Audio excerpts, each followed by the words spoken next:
Olá, pessoal, uma boa noite. Essa é a nossa sexta aula, né, de filosofia política do nosso plano letivo excepcional da UFAL, né? E uma boa noite a todos os colegas, alunos que estão participando.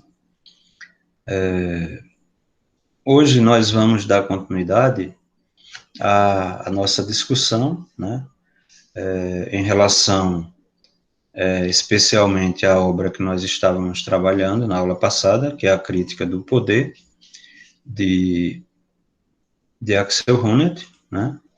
Mas aí nós estamos dando continuidade, né, àquela visão geral, né, da obra dele, né?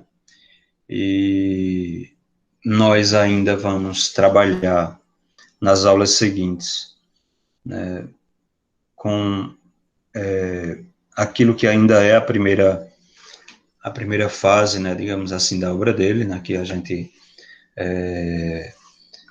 vai colocar, né, como a questão do modelo do reconhecimento, modelo crítico do reconhecimento, lembrando, né, que o Axel Honneth, ele faz parte, né, de uma assim chamada terceira geração da escola de Frankfurt, né, ele esteve ligado a Habermas, né, como um assistente de Habermas, e tem uma influência habermasiana muito forte no seu pensamento, apesar de que ele tem uma independência, faz uma crítica, né, própria, inclusive a Habermas, né, como a gente vai ver e está vendo nessa obra que a gente está estudando, né, que é a crítica do poder, né.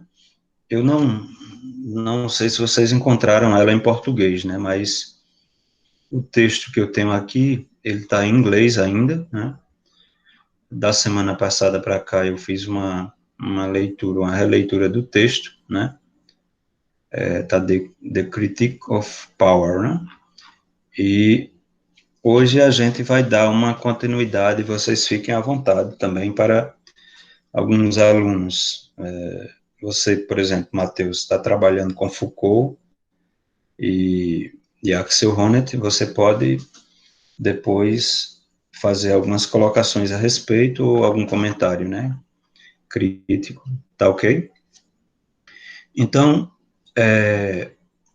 nós nas aulas passadas, né, nós comentamos a respeito, né, da visão geral da obra do Axel Honneth, né, e, e ainda estamos, assim, digamos, nessa fase, né, que é pré-teoria do reconhecimento, né, a luta por reconhecimento, ela é uma obra lá do início da década de 90, né, e nós ainda estamos aqui trabalhando com uma obra, que é a crítica do poder, né, que é anterior ainda a essa primeira fase de desenvolvimento, né, do pensamento propriamente dito do Axel Honneth, né, em crítica do poder, né, nós sabemos que é uma tese onde ele vai discutir justamente, fazer uma crítica em relação às diferentes concepções, né, de poder, os modelos de sociedade, no pensamento, nos teóricos da primeira geração, né, do Adorno Horkheimer, mas também da segunda geração do Habermas e do Foucault, né? Ele dedica nessa obra, né, 3 capítulos, né, a cada um desses autores, né? Então você tem os 3 primeiros capítulos, né, tratando, fazendo uma crítica ao modelo, né, teórico, dos teóricos da escola de Frankfurt, Adorno e Horkheimer, né? Então você tem aqui ele fazendo uma crítica às aporias da teoria crítica, né? O primeiro, ele faz uma introdução, né, em cada um desses 3 capítulos. Na primeira parte, ele vai, o primeiro capítulo dessa primeira parte, Horkheimer, né, a ideia original de Horkheimer, né, o déficit sociológico, né, da teoria crítica, ele vai tratar, né, depois ele vai fazer uma crítica da dominação da natureza, né, voltada para a filosofia da história da dialética do esclarecimento, né, e no terceiro capítulo, né, aqui ele vai fazer uma crítica à teoria da sociedade de Adorno, né, que ele coloca The Definitive Repression of the Social, né, a repressão definitiva do social. Ele faz uma crítica em relação a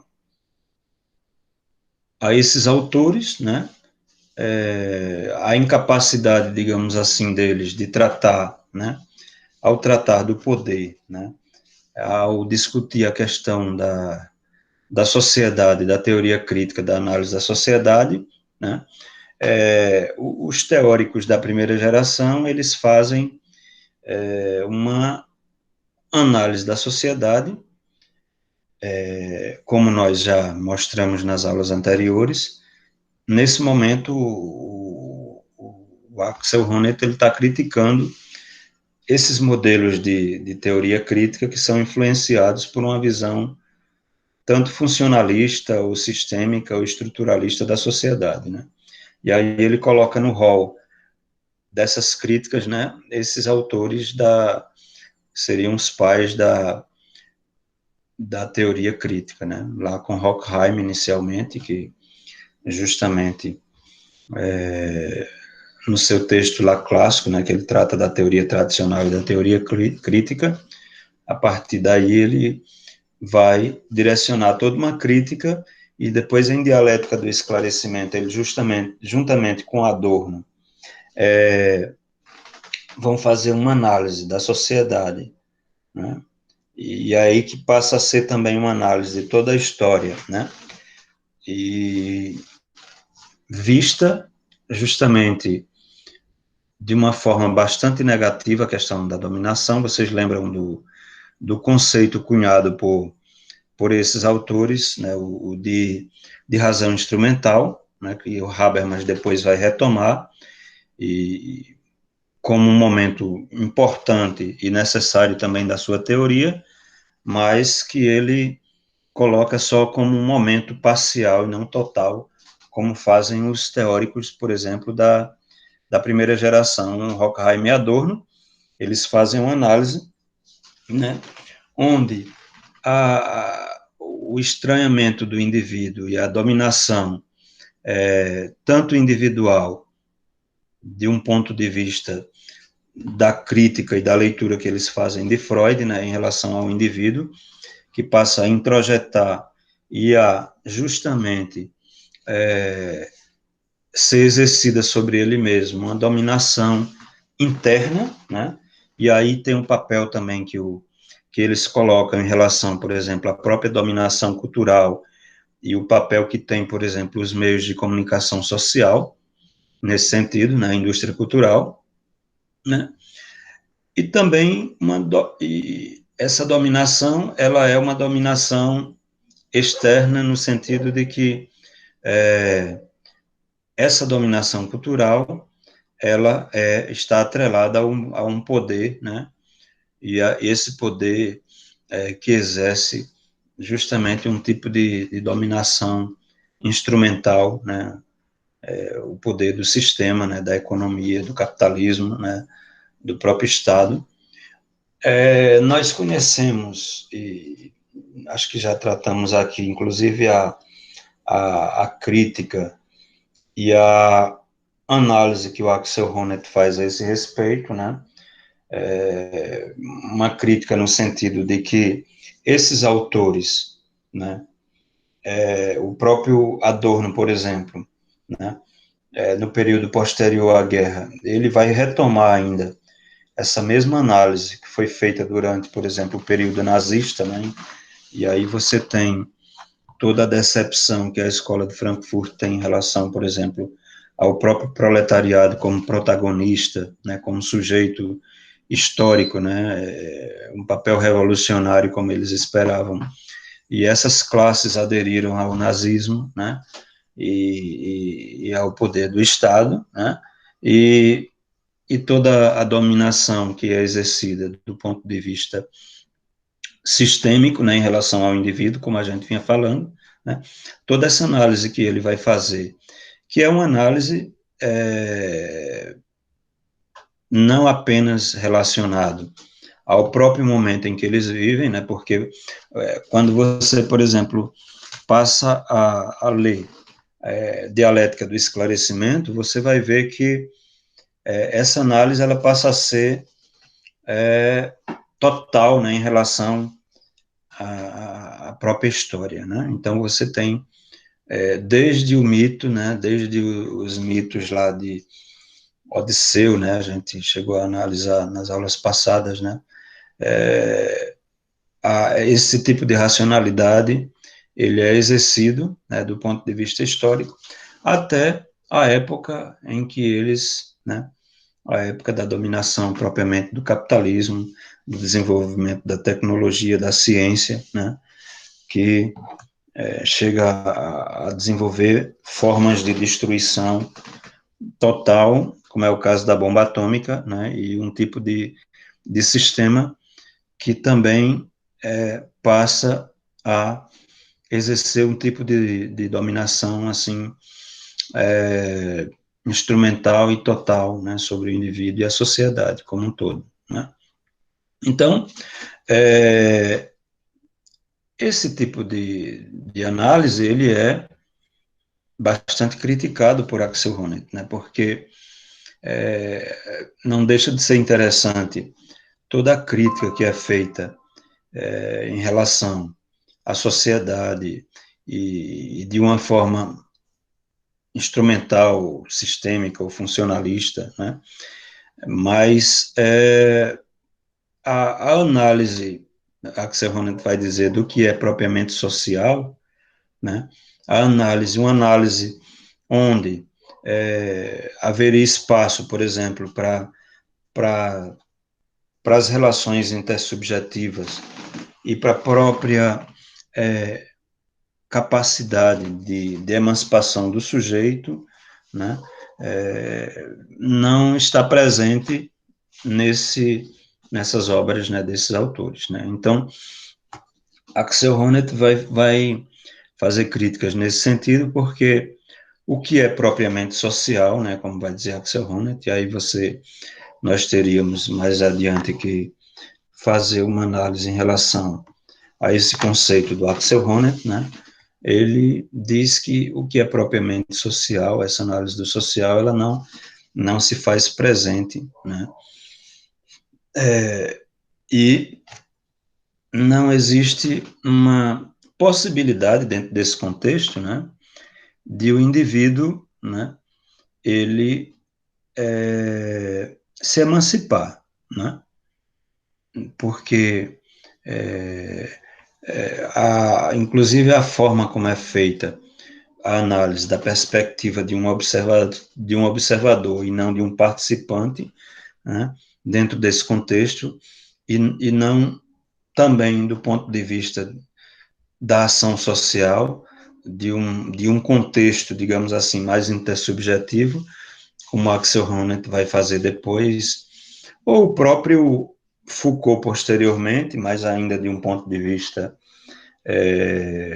de relações, ainda que a gente poderia dizer estratégicas, né, e não relações que se dariam como a partir de Habermas ou a partir do Axel Honneth, de uma análise, né, mais normativa, né, porque a análise, como a gente vai ver em Foucault, ela é importante, né, a microfísica do poder, né, as relações de força, aquilo que a análise peculiar que o Foucault tem em relação ao poder, né, diferentemente, por exemplo, de uma visão marxiana, marxista, ou de uma visão mais clássica do ponto de vista do liberalismo, de um poder, né, que é fruto de um contrato, ela em Foucault, ela é diferente, né, ela passa a ser um jogo de relações de força, né, e nesse jogo de forças, né, nessa microfísica do poder, como o Foucault vai analisar a sociedade, né, e acho que aí tem uma influência, ou talvez uma leitura também dos autores da escola de Frankfurt, da primeira geração, né, mas a análise que o Foucault faz, né, ela é de um ponto de vista instrumental, e não normativo, como vai fazer o Habermas e posteriormente o Axel Honneth. E aí, as críticas do Axel Honneth a esse respeito vão ser interessantes, né? Ele parte, nessa segunda parte do texto, ao analisar Foucault e Habermas, né? Ele vai falar de uma redescoberta, né, do social e parte de uma análise da história do conhecimento feito por Foucault, né, e dos paradoxos da sua abordagem semiológica, né.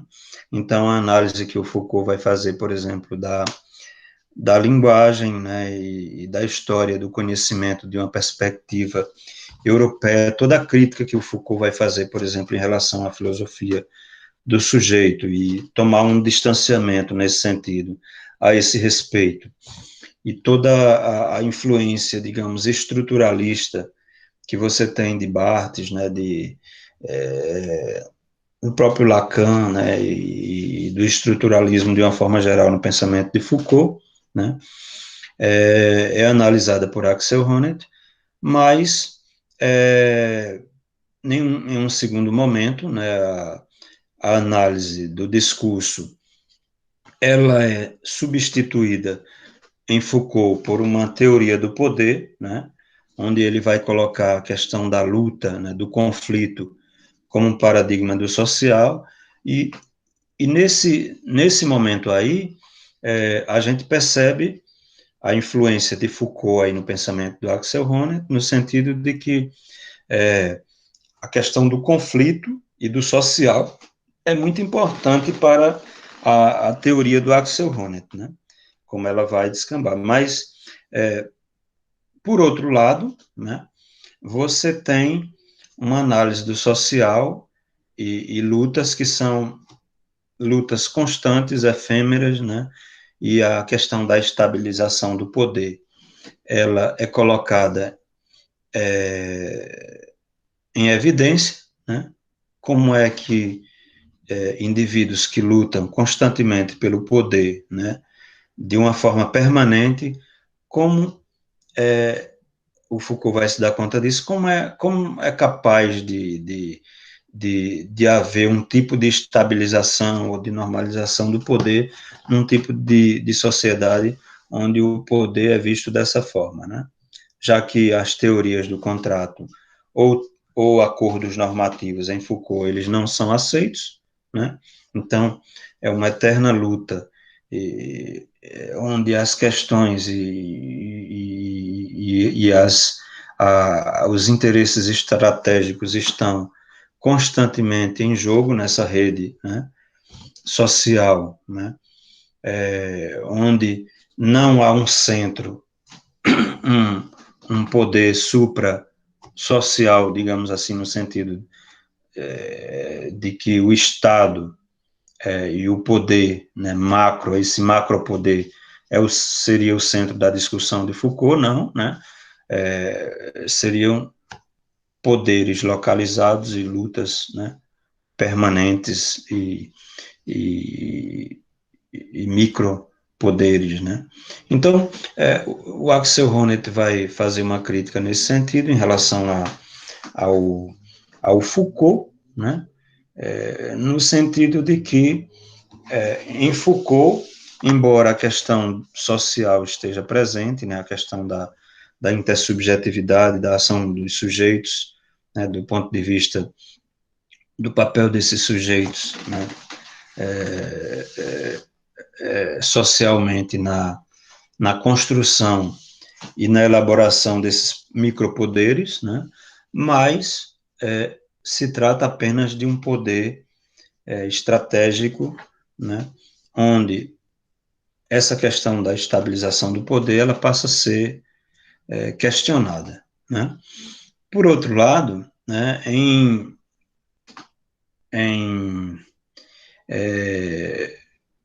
um momento posterior, né, a teoria da sociedade de Foucault, né, ela vai colocar em evidência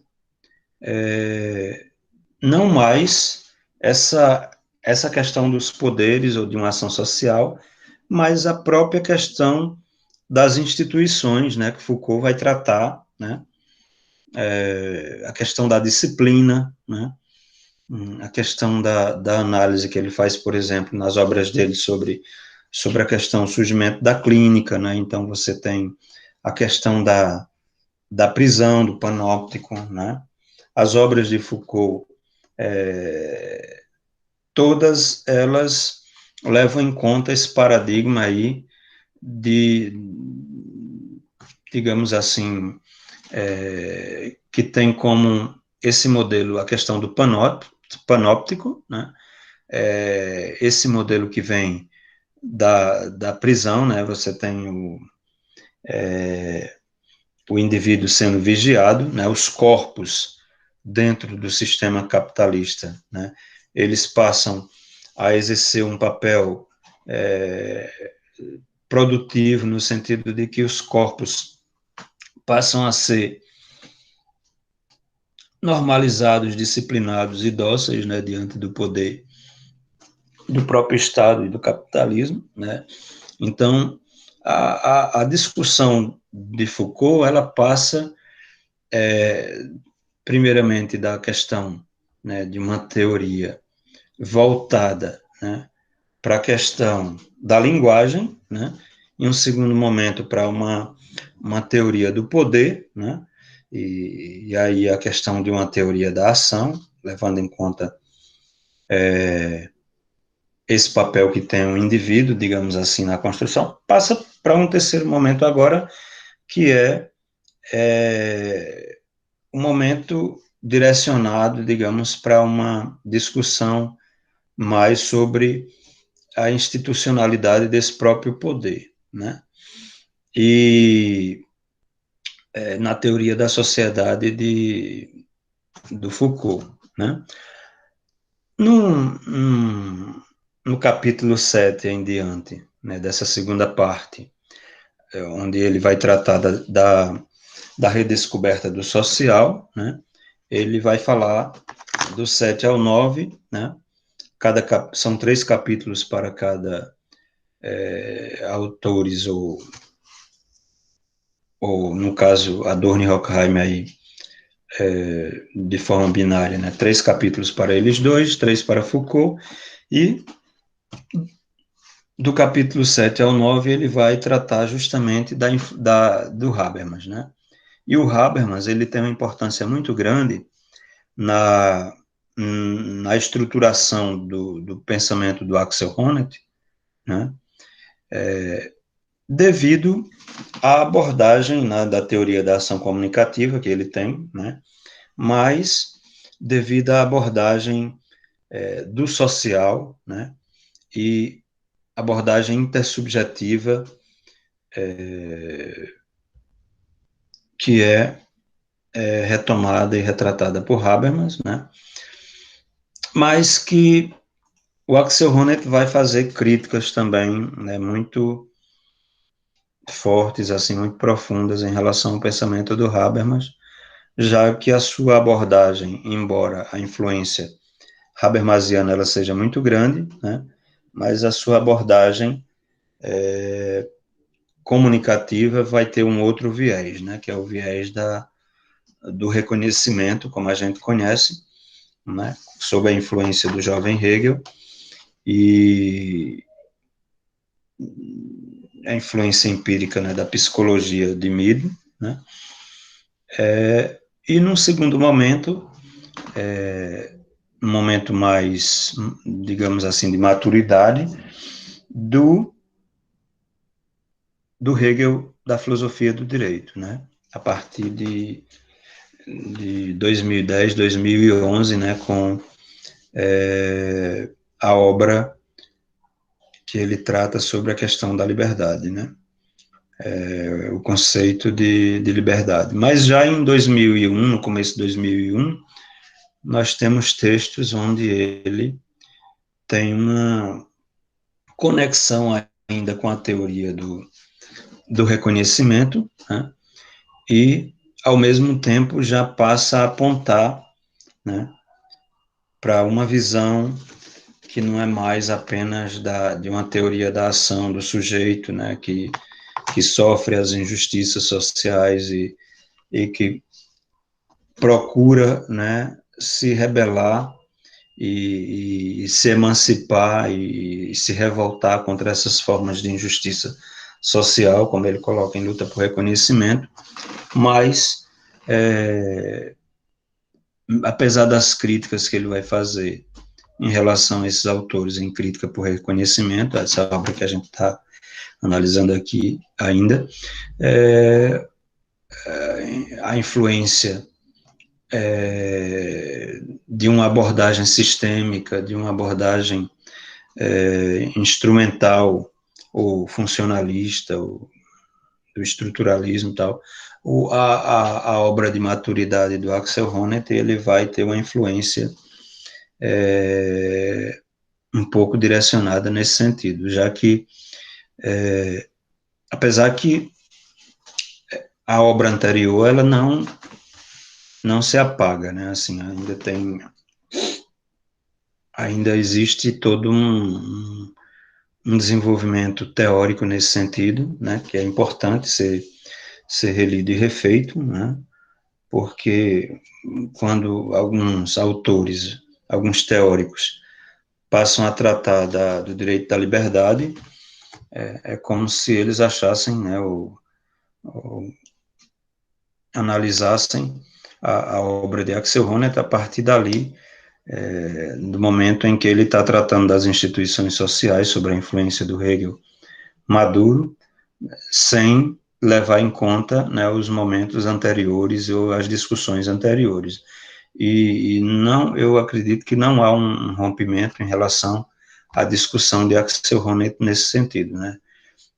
Há toda uma discussão que vem desde da juventude, né, uma preocupação com o indivíduo, né, com a emancipação do indivíduo e com esse intercâmbio, essa interação entre indivíduo e sociedade, né, entre sujeito e sociedade, né, onde, em um momento anterior, você tem a influência da psicanálise muito forte, né, e toda a leitura que ele vai fazer, né, a partir de toda a tradição e de toda a influência, principalmente da primeira e da segunda geração da escola de Frankfurt, até chegar a uma análise mais institucional sobre o papel desse sujeito dentro de determinadas instituições sociais, como a família, a sociedade civil e o Estado, né?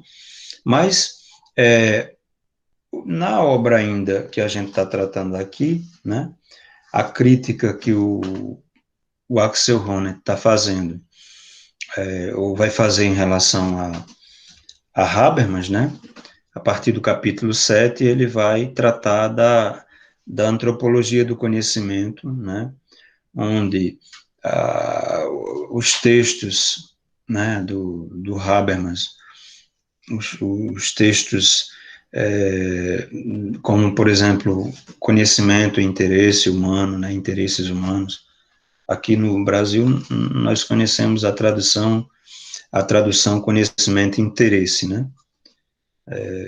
No inglês, você tem conhecimento e interesses humanos, né?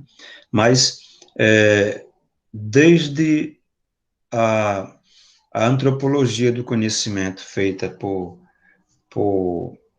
Habermas, né, passando pela a leitura que ele faz e a crítica que o Habermas vai fazer em relação, por exemplo, ao marxismo e aos autores que o Habermas colocam, né, dentro de uma perspectiva de uma teoria ou de uma filosofia do sujeito e de uma razão instrumental, né, onde o próprio Marx e o conceito de trabalho se fazem presente, né, e que o Axel Honneth ele discute, inclusive, acho que influenciado por muitos marxianos, né, que o próprio, por exemplo, Lukács já não aceitava, né, não aceitava uma visão, e muitos autores que fazem a leitura do pensamento de Marx não iriam, e acho que também o próprio Marx, né, não iriam aceitar a leitura que o Habermas faz em relação ao conceito de trabalho, né, como o Habermas vai abordar, né, em relação a Marx, né,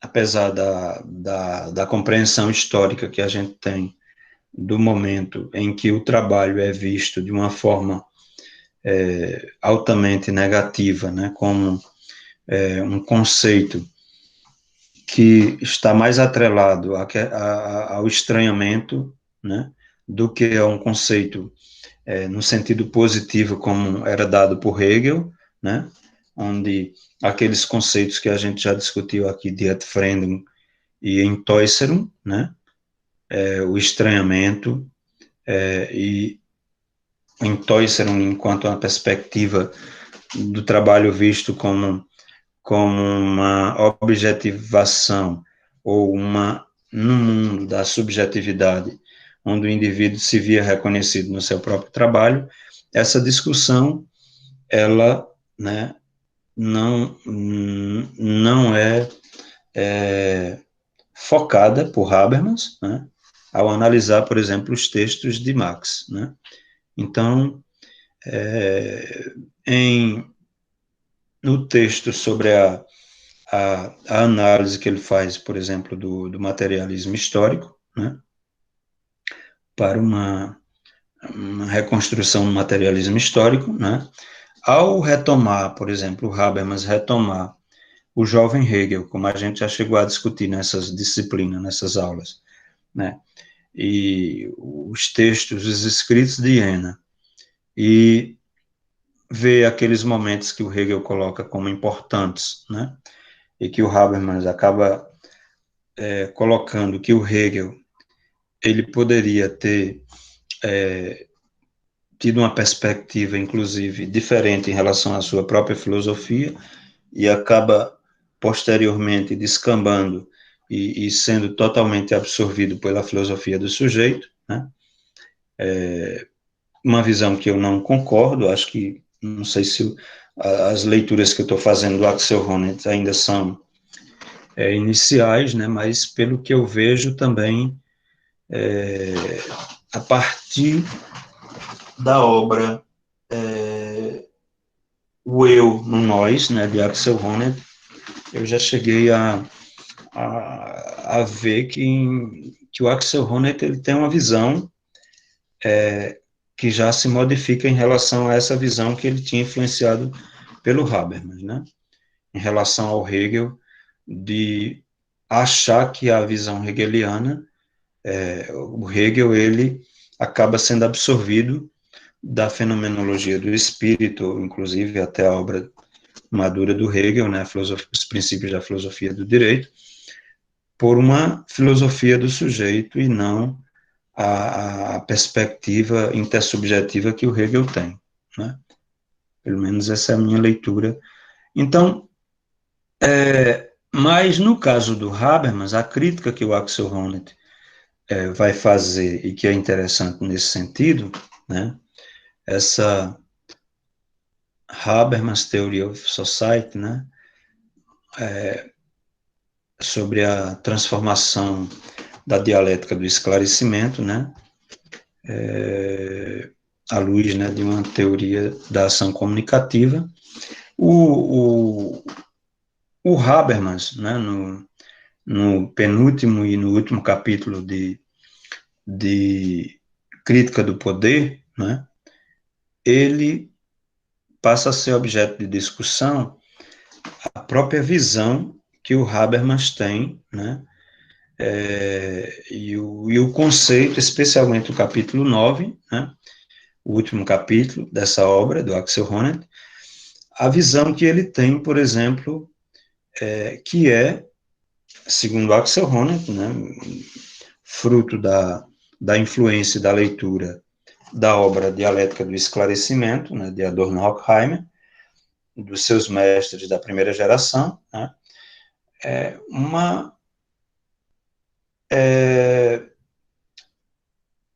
o Axel Honneth, apesar da perspectiva habermasiana, porque vejam, a teoria da ação comunicativa de Habermas, ela é uma tentativa, ou digamos assim, é uma boa resolução para as aporias que chegaram, por exemplo, os teóricos da primeira geração, Adorno e Horkheimer, na dialética do esclarecimento, ao terem feito uma análise total da sociedade de um ponto de vista de uma razão instrumental, né? Razão instrumental essa que não deixa espaço para a ação dos sujeitos sociais, né? E para a emancipação desses sujeitos, né? A razão, ela é utilizada, né, por esses autores, como o próprio Habermas vai colocar, né? Como aquela que tenta destruir a própria razão, né? Então, você se utiliza do conceito para destruir o próprio conceito, né? E acaba caindo em determinadas aporias, né?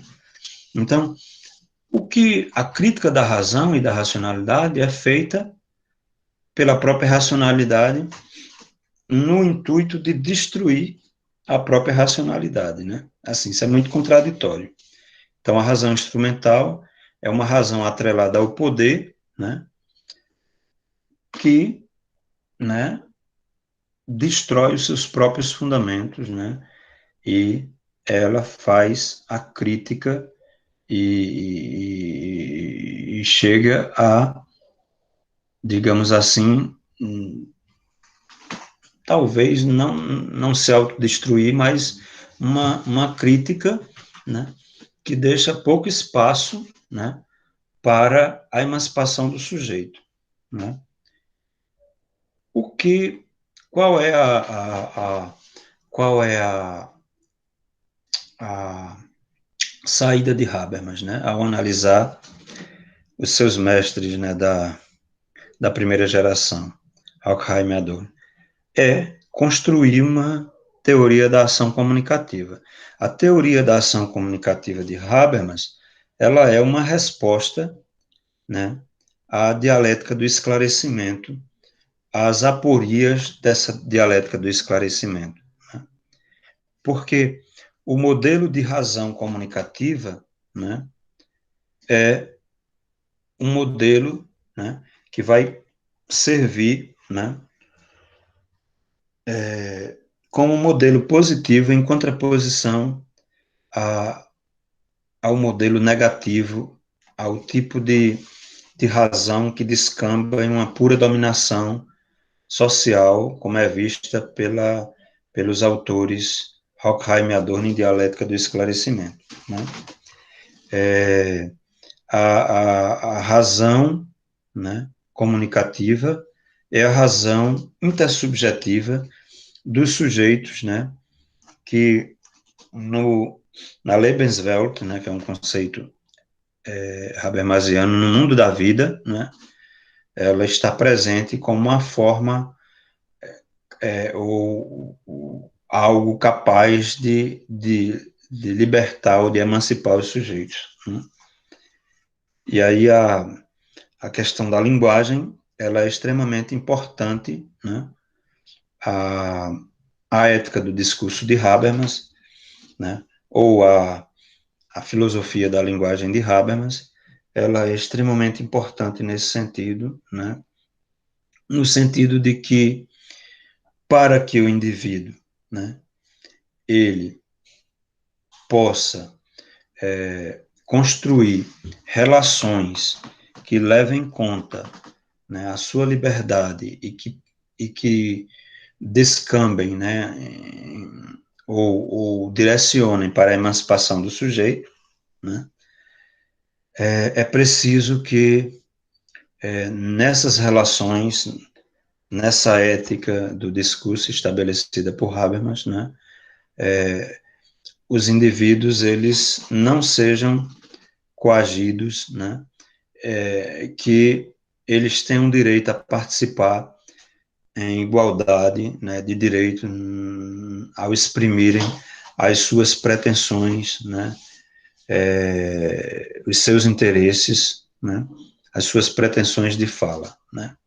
Então, a teoria da sociedade de Habermas, ela é muito interessante, né, porque ela não vai levar em conta só essa visão, né, Habermas distingue entre razão instrumental, que seria a razão do sistema, né, ou dos subsistemas, como colocaria Luhmann, outros autores da sociologia, que seria, por exemplo, o Estado e a economia, que são pautados por mídias, né, por meios que levam em conta não a linguagem comunicativa, normativa, essas relações comunicativas do dia a dia, mas meios, ou mídia, que são estabelecidos, segundo Habermas, né,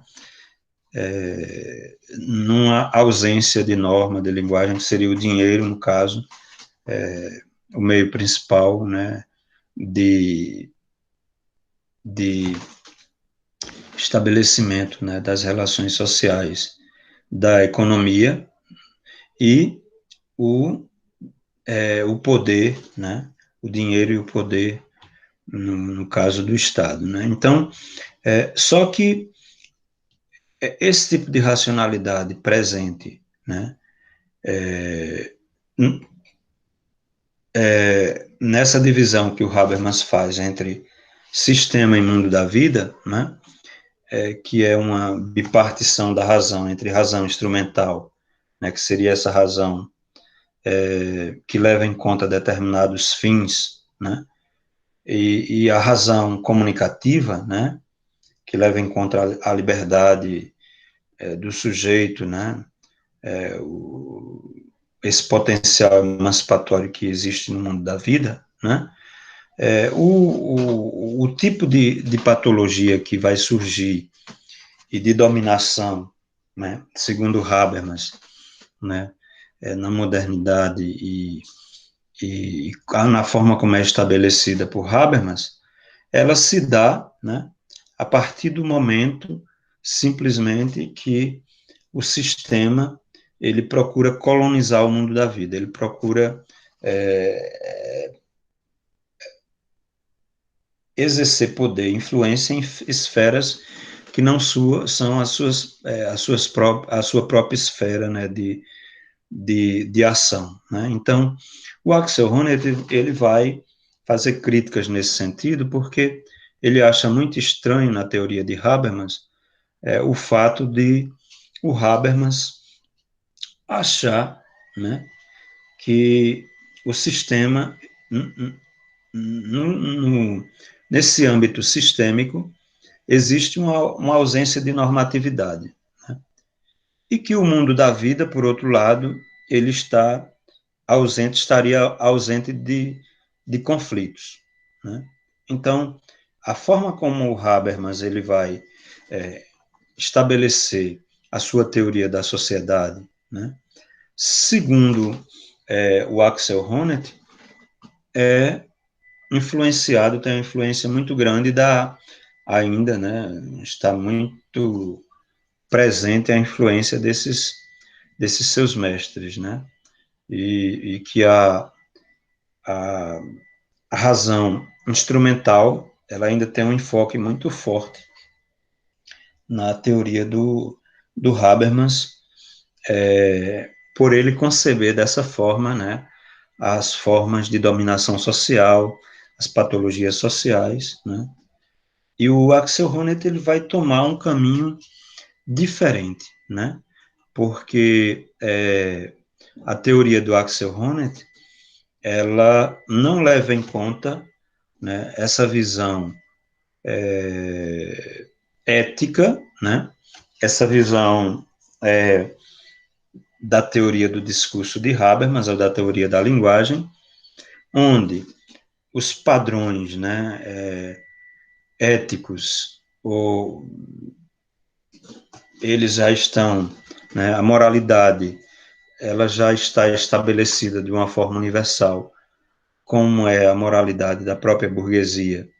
E aí as injustiças sociais dos grupos dominados, os trabalhadores, né, o proletariado, os indivíduos oprimidos das sociedades que são injustiçados, né, e que não conseguem exprimir na esfera pública de uma forma universal e de uma forma sistemática, né, a dominação e o sofrimento no qual eles passam, né, e a dominação que é exercida sobre eles, né, isso não é levado em conta por Habermas, né, vocês vejam que o modelo de Habermas, a ética de Habermas, a teoria do discurso de Habermas, ela tem um padrão que é o padrão estabelecido socialmente, né, e é o modelo, digamos assim, muito educado, né, poderia dizer nesses termos, né, assim, do indivíduo, né, do cientista que, diante de uma comunidade de outros iguais, de outros cientistas, ele, né, ao ter uma pretensão, digamos assim, de fala, né, e de verdade em relação à sua teoria, ele lança para a comunidade científica, né, para ser discutido sem que ninguém imponha, né, a sua teoria, ou seja, é de um modelo discursivo onde não leva em conta, né, a dominação social na forma como ela existe realmente, né? Porque no dia a dia as relações as relações intersubjetivas, elas são relações desiguais, assimétricas, né? Então você tem eu lembro muito bem quando eu vim dar aula aqui em Alagoas, né, que eu morava lá em Recife, estudava, e lá em Recife eles falam, eu estudo na Federal. Ah, tu estuda onde? Na Federal, na Universidade Federal. E eu estava lá e cá, né, vindo dar aula como substituto, bem novinho, acho que tinha uns 24, 25 anos, 26 no máximo, vim dar aula aqui, comecei a trabalhar aqui como professor substituto, e eu lembro que eu fui subir ali no ônibus na Federal, e eu já estava lá dentro do ônibus, chegou um cara num carrão, né? Eu tinha acabado de chegar em Alagoas, nem conhecia aqui, fui dar aula na universidade, e o motorista disse, só tem uma vaga, né? Aí o cara que chegou no carrão, então, disse, desça, né? Relação muito simétrica, né? Assim, um tipo de relação desse, né, onde o indivíduo ele acha que é o todo-poderoso e que não precisa nem discutir, porque ele é quem manda, né? E se você for falar em igualdade ou em direito de igualdade de fala, né? Como a gente vê no dia a dia, né?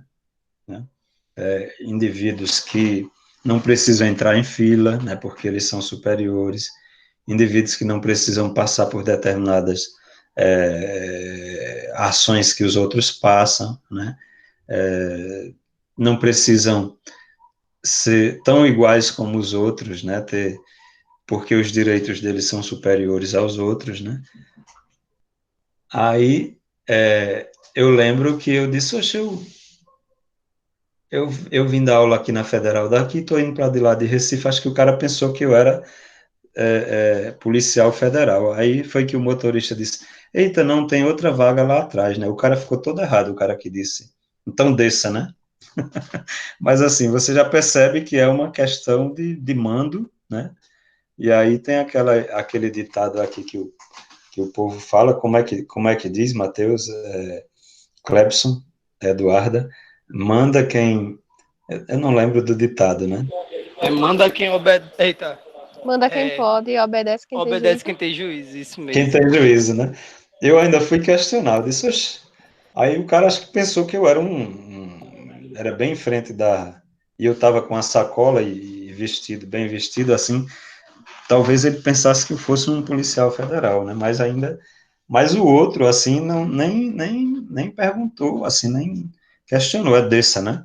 Assim, os caras, socialmente, então, esse tipo de modelo de relação diária que a gente tem aqui no nosso país, em vários lugares do mundo, são os tipos intersubjetivos de relações que a gente tem socialmente estabelecida. E a ética do discurso de Habermas, a teoria da ação comunicativa de Habermas, ela leva em conta um tipo de ética, né, que abstrai da realidade, né, do ponto de vista das relações sociais intersubjetivas, né, intersubjetivas, assim, as relações de poder, de domínio, de mando, né, em nenhum lugar existe essa ideia de que, a não ser quando determinados indivíduos bastante educados, né, aceitam, né, tratar as coisas de uma forma igual, né, para que a gente possa resolver as coisas de uma forma democrática, né. Então, mas Habermas, um dos princípios da sua ética do discurso, da sua teoria da ação comunicativa, é que o entendimento, né, e as normas éticas daí derivadas, quando os indivíduos passam a discutir para agir socialmente e chegar ao entendimento sobre determinadas questões, elas têm que suspender, digamos assim, ou deixar de lado o fato de que a dominação existe, já que, né, ninguém pode ninguém pode agir de uma forma coercitiva sobre o outro, né? Então, o indivíduo é a ideia do melhor argumento é o que vence, né? Então, o Axel Honneth, ele vai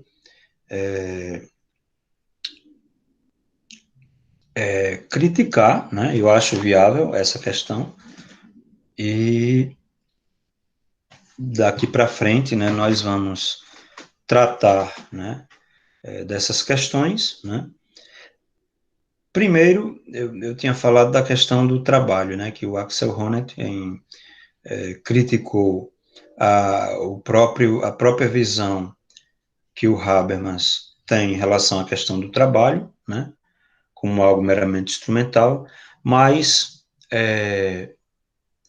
antes de chegarmos à obra Luta por Reconhecimento, né, onde ele vai tratar, né, Luta por Reconhecimento seria também uma resposta ou uma crítica à própria teoria da ação comunicativa de Habermas, a própria teoria da sociedade de Habermas, né, pelo fato de que não trata as patologias sociais como uma colonização do mundo da vida sobre o sistema, como algo meramente, né, sistêmico, né, como uma invasão de uma esfera sistêmica sobre a ação comunicativa do mundo da vida, né, da Lebenswelt, né, mas como relações que existem realmente, né, de intersubjetivas, onde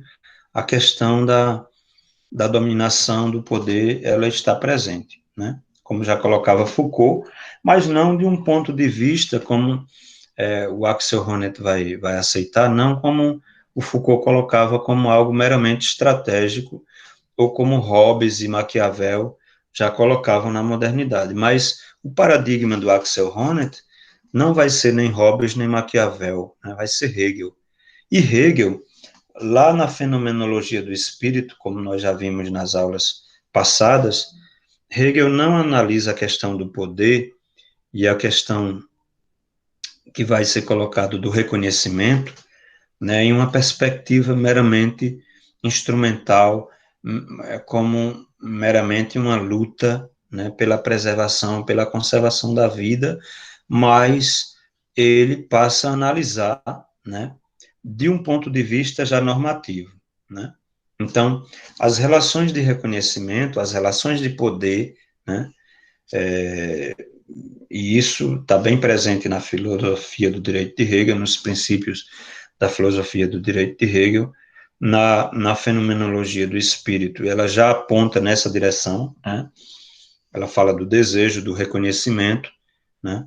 Mas o escravo e o reconhecimento do escravo, ele já passa por um processo de formação que leva em conta e a questão do poder, que leva em conta as próprias relações estabelecidas socialmente de senhorio e dominação, né? E a questão do trabalho vai estar presente em Hegel. Então, o paradigma do Axel Honneth, como a gente vai ver, vai ser baseado na própria teoria do reconhecimento de Hegel, né? Onde a questão da normatividade e ela está presente, né? O poder não é meramente uma luta de todos contra todos, né? Onde qualquer um que chega ao poder derruba o outro, destrói, e passa um tempo e vem outro, também acontece a mesma coisa, de uma forma efêmera. Não, ela passa por uma eticidade, né, num sentido hegeliano, né? Então, o indivíduo que vive no âmbito da eticidade, do espírito objetivo, ele já faz parte, né, de um modelo de sociedade onde as relações elas são estabelecidas eticamente na família, na sociedade civil e no Estado, mesmo existindo dominação, mesmo existindo injustiças, né? Mas existem normas sociais, né, que são aceitas pelos dominados, né? A questão seria por que essas pessoas aceitam a dominação, né? Porque essas pessoas elas aceitam como legítima, né, o fato delas serem dominadas, né, e outros dominarem, né? Essa é uma discussão, mas ela já é estabelecida dentro de um contexto ético, né, de um âmbito da eticidade. E o Axel Honneth ele vai passar a discutir. Nós vimos que nessa obra Crítica do Poder, ele faz toda uma crítica, né, da forma como o Axel Honneth e o Adorno, ou o Axel Honneth, desculpe, o Horkheimer e o Adorno, a primeira geração da Escola de Frankfurt, o Foucault e o Habermas, eles estabelecem o seu modelo, né, de teoria social. Porque, segundo ele, todos eles são influenciados por um tipo de funcionalismo, de estruturalismo, de visão sistêmica. Mesmo Habermas ainda é muito influenciado, né, na sua teoria da sociedade, né, pelo âmbito sistêmico e pela visão sistêmica da dialética do esclarecimento de Adorno e Horkheimer, né, ao colocar as injustiças, a dominação e o poder como uma mera colonização, como uma mera intervenção de um âmbito sistêmico sobre a sociedade, e não levar em conta o conflito, né, social em uma perspectiva digamos assim, meramente intersubjetiva, né, como ela realmente, as próprias relações de comunicação, o próprio âmbito comunicativo, né, o âmbito do mundo da vida que o Habermas estabelece, nesse âmbito existe dominação, nesse âmbito existe conflito. É nesse âmbito que as injustiças sociais, a dominação e o poder, eles são estabelecidos, né? Como já mostrava Foucault, mas Foucault, segundo Axel Honneth, o problema é que Foucault, ele vai colocar essa questão do conflito de um ponto de vista e da ação social puramente instrumental, né? Puramente instrumental, né? Então, a microfísica do poder, né? Ela tem uma semelhança, digamos assim, nesse sentido com a,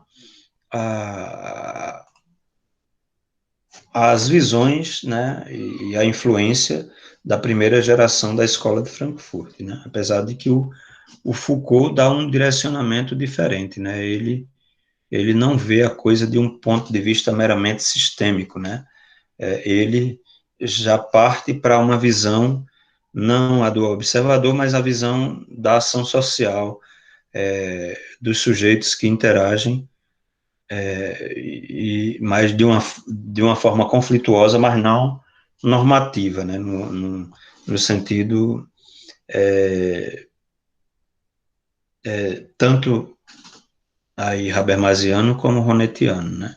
A questão é que em Habermas, como eu estava dizendo, o âmbito sistêmico ainda pesa muito, né, porque ele não analisa a questão do poder, as injustiças, do ponto de vista como a gente esperaria, ou como Axel Honneth talvez esperasse que ele partisse para analisar, que seria dentro do próprio âmbito do mundo da vida, né, das relações intersubjetivas. Não, patologia social e poder em Habermas é uma mera colonização de um sistema sobre o mundo da vida, né, do sistema sobre o mundo da vida, né. Então, nas aulas passadas, né, a gente chegou até a crítica do poder, mas nós não chegamos a ver a questão da influência, por exemplo, que vai ter em Axel Honneth, dos estudos culturais, né? Então, ele vai ter uma série de influência de autores, né, que acabam fazendo críticas, né, e analisando, fazendo uma análise, né, os estudos culturais na Inglaterra, nos Estados Unidos, na França, né, autores que passam a fazer uma análise, né, que é uma análise de uma perspectiva, né, que não deixa de ter uma influência marxista, né, mas que a leitura que esses autores, né, dos estudos culturais, eles passam a fazer, né, são estudos empíricos, né, onde, e o Axel Honneth mesmo chega a ter influência, ele mesmo, em determinado momento, chega a trabalhar nessa perspectiva, né, mas são estudos que levam em conta essa questão das injustiças sofridas pelos indivíduos diariamente, pela classe trabalhadora, pelos jovens, pelos adolescentes, né, numa perspectiva, né, digamos, de classe, onde os indivíduos, eles são, têm os seus direitos desrespeitados, né, eles passam por sofrimentos sociais, né, são oprimidos, né, e essa perspectiva dos estudos culturais, essa direcionam para a sua teoria do reconhecimento, né, como algo muito importante, né, porque a partir daí, né, e anteriormente já o Axel Honneth já apontava no sentido de uma análise de Marx, não apenas de uma perspectiva, né, a teoria de Marx, não apenas de uma perspectiva, né, de ver a injustiça simplesmente como uma questão meramente ligada a uma justiça distributiva, no sentido das relações de dominação digamos, de exploração do indivíduo enquanto alguém que é explorado, né,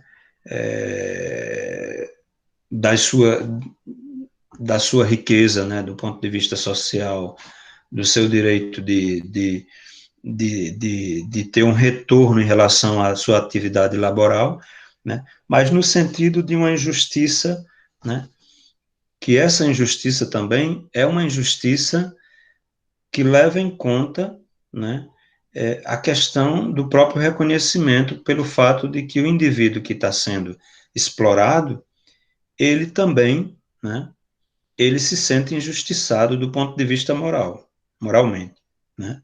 Então, essa visão e essa leitura, né, que os estudos culturais, né, vários grandes pesquisadores, né, na Inglaterra, nos Estados Unidos e na França, especificamente, né, passam a fazer, né, eles têm uma influência, né, no pensamento do Honneth, apesar de que o próprio Honneth vai se dar conta de que é uma influência, né, importante, mas que esses autores eles ficaram muito presos, né, a uma visão muito contextualista, e eles não têm uma perspectiva mais universalista, né, para descambar, por exemplo, em uma teoria geral mais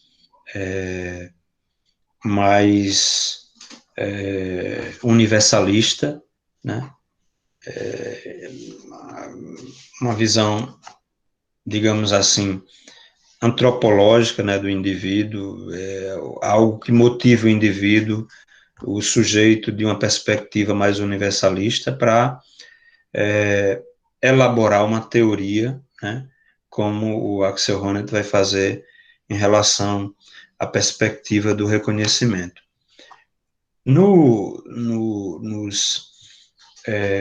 textos seguintes, né, a partir do início de 1992, a gente vai ter a obra Luta por Reconhecimento, e aí eu peço que vocês leiam, né, o capítulo seguinte, né, a parte seguinte, né, que a gente vai tratar da teoria do reconhecimento do Axel Honneth a partir da próxima aula, Luta por Reconhecimento, né, vai ser objeto da nossa discussão, né.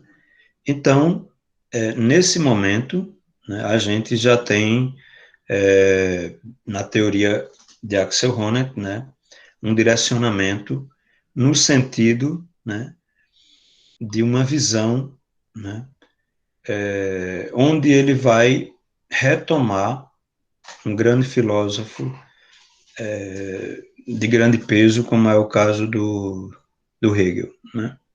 Hegel, a teoria de Hegel do reconhecimento, né, lá dos escritos de Jena, anterior à fenomenologia do espírito, ela já vai servir, né, como um paradigma para a luta por reconhecimento, né, para a obra dele, e a psicologia social de Mead, né, a gente também vai ter aí a tentativa posterior, né, de confecção de uma antropologia, né,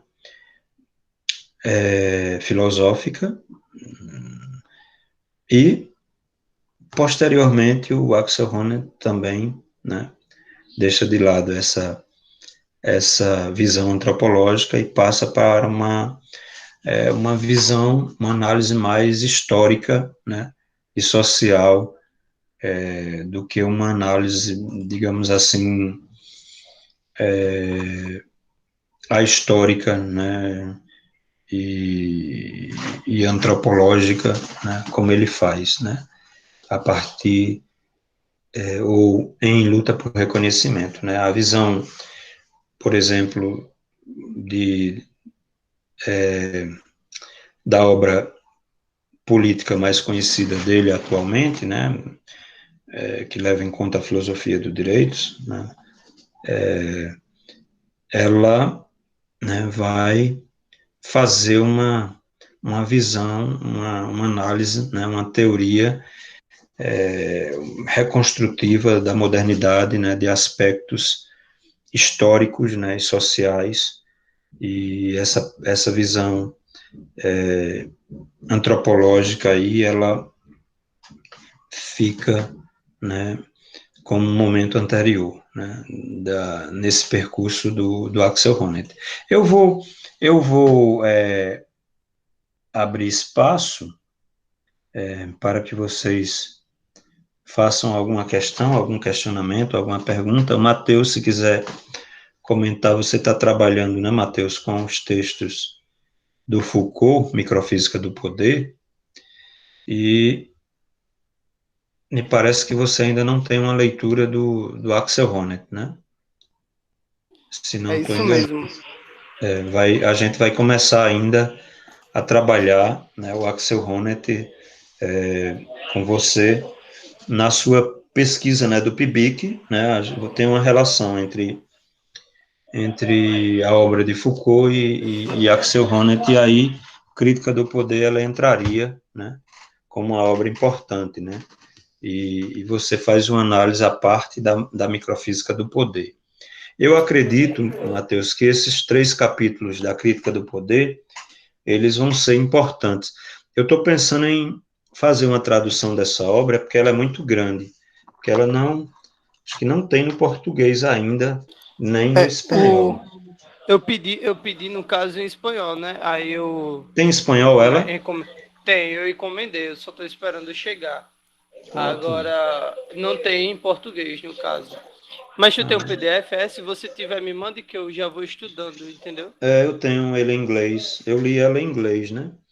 Aí Uhum. eu posso lhe mandar, né? Você pediu o quê? PDF, foi? Comprou em Você tem um PDF? PDF da crítica do Tem, poder de tem. Axel Honneth? A que Pronto, você me mande. pediu, a crítica que você pediu foi em PDF ou foi o livro, Matheus? Oi? A obra em espanhol que você pediu foi em PDF? É book ou é o texto físico, livro, de papel? No caso, eu queria o PDF. O que eu encomendei foi o livro físico. Ah, o livro físico, tá. Ah, tá Isso. certo. Não, eu lhe mando depois em PDF. Pronto, me Se os, mande. se os outros colegas quiserem, viu, eu posso colocar no grupo, tá certo? Ou, Eu. ou, ou peçam individualmente que eu repasso, né? Eu tenho ela em PDF Pronto, em inglês, né? Tá certo? beleza.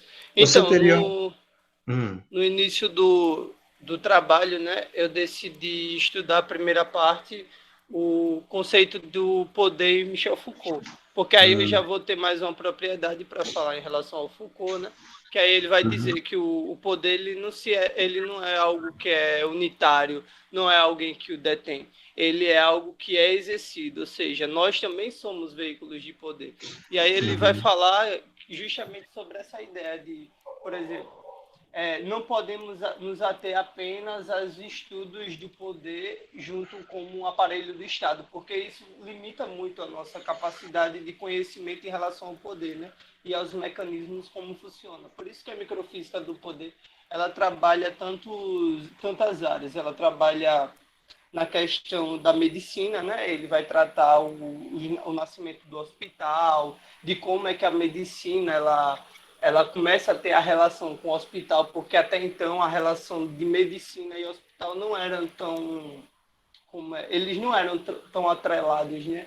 Existe uma diferença e a partir de um momento de uma estruturação que tem faz com que exista essa relação, que até então não era, porque os hospitais eles eram vistos como locais, depósitos de mortos, de pessoas que estão prestes a morrer, né? E o médico ele tinha uma função não de acabar ou suprimir com a doença, mas ele tinha que observar e ver quem é que ganhava a luta, se era a doença ou se era a saúde. E ele só colaborava com aquilo, ou seja, se você estava mais perto da morte, ele colaborava com a sua morte. Se você estivesse mais perto da saúde, ele colaborava com a sua saúde. E não só esse caso, né? Existem vários, que aí ele vai tratar também das prisões, que para ele a prisão é onde é mais claro onde se exerce poder, até porque existe aquela ideia de que é o bem subjugando o mal. Então, todas as pessoas que estão lá, os delinquentes, eles, tipo, aquele poder é como se fosse, entre aspas, né, justificável. E, tipo, existe uma parada muito interessante em relação à delinquência, porque a delinquência, para o Foucault, ela tem uma função no próprio Estado. E qual é a função da delinquência? É criar o medo, especular sempre o medo na população para que as pessoas achem que tem muitos delinquentes e todos eles vão fazer mal. E isso faz com que o próprio Estado tenha o seu aparelho, que seria, no caso, a polícia. Aí, pronto. Aí tem essa ideia, né? Tem a ideia também que o poder, ele não é necessariamente um instrumento apenas de repressão, e sim de adestramento também, né? Que no caso é as escolas, que você tinha até falado anteriormente, das escolas, da forma como as pessoas são vigiadas. Então tem todos esses estudos, né? Esses mecanismos que são até então ignorados porque a ideia dos antigos regimes, por exemplo, era estudar o poder como alguém que o detém, como um soberano, e não como um veículo de poderes. Então, aí é justamente nessa parte que eu estou desenvolvendo, né, nas pesquisas de Foucault. Ótimo, ótimo. Você não chegou ainda a comentar ou a perceber a questão de que o poder em Foucault ele não tem um aspecto só negativo também, né? Verdade. Uhum. Então, além do poder, né, você tem a ideia também de um biopoder, né, que controla as populações, que produz, que tem toda uma teoria muito interessante. Eu achei interessante o trabalho que você fez, né, e você pretende no seu TCC trabalhar essa discussão justamente do biopoder, né, a partir de Foucault e Agamben, e a questão do necropoder. Você até fez um artigo, né, sobre essa questão do necropoder, no artigo bem... A necropolítica, no caso. Necropolítica, justamente, né? Então, o seu TCC você pretende fazer uma discussão desde Foucault até a obra do Necropolítica, né? Justamente. Do É Achille porque a minha ideia Mbembe. mesmo é trabalhar esses mecanismos de corrupção que leva tipo, a degradação do Estado democrático de direito, né? Então Uhum, eu gosto de estudar essas coisas, uhum, os mecanismos de necropolítica, de biopoder. Inclusive, biopoder eu já estava estudando na necropolítica, naquele artigo. Ele já ótimo. desenvolve. Então, o biopoder ele vai servir como justamente o poder que subjuga vidas, né? Então, ele não é necessariamente, tipo, ele é algo que vai regular, ou seja, ele vai criar subdivisões, ele vai pegar grupos e vai criar subdivisões nesses grupos, onde um grupo não tem um distanciamento do outro, ou seja, o pobre ele se distancia do rico, porque são grupos diferentes. O negro não se mistura com o branco, porque são etnias diferentes. Então, esse biopoder, ele é justamente o responsável por como mediador, né, dessa estrutura, e ele também serve para fazer com que, por exemplo, determinados grupos sejam mais oprimidos do que outros, que no caso, por exemplo, quando a gente pega a questão da operação antidrogas, nós temos um claro conhecimento da forma como o biopoder atua, principalmente aqui no Brasil. Quando a gente tem uma abordagem dentro de um local periférico, não é a mesma abordagem como é em um local nobre, né, das cidades. Então, são determinados pontos que a gente já pode ver como se efetua o próprio biopoder em si, que o Michel Foucault apresenta, né? Muito bem, Matheus. Alguém mais gostaria de comentar alguma questão? Fazer alguma colocação sobre a nossa aula?